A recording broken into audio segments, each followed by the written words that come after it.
Кочовска на 8 спрат, Ангеловска 1 спрат погоре на 9. Едната е 1 час порано од другата. Денеска ја продолжи отворената војна во финансии, која почна вчера на првиот работен ден на дополнителната заменичка во ресорот. Кочовска пред новинарите рече дека е разочарана од обструкциите од Ангеловска, која со мејл им забранила на вработените да комуницираат со неа и да даваат информации, без да одобри кабинетот на Ангеловска. Јас не барам да добивам податоци за нешто што е во моментот во тек. Готови информации не се во рамки на процедури. Тоа се информации и документи на народот. Не може што ќе одобрува повторно кабинетот на министерката. Кочовска ја обвини власта за нереално буџетско планирање поради што државата треба дополнително да се задолжува.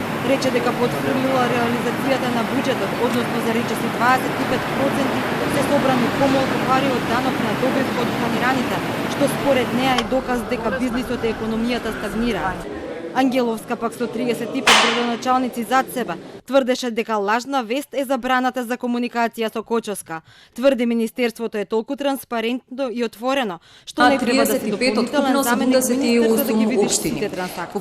Не се работи за никаква забрана и дека обидот за да мејл испратен од кабинет во кој што се содржи процедура за работа и комуникација се представи од страна одредени медиуми како некоја си завера, за мене не е ништо повеќе освен политичко поентирање.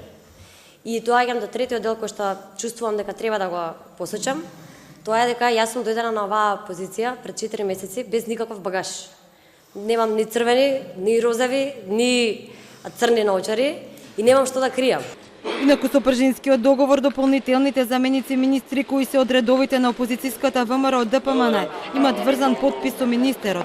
Секое трошење на државните пари не може да помине без потписи од дополнителниот заменик министер.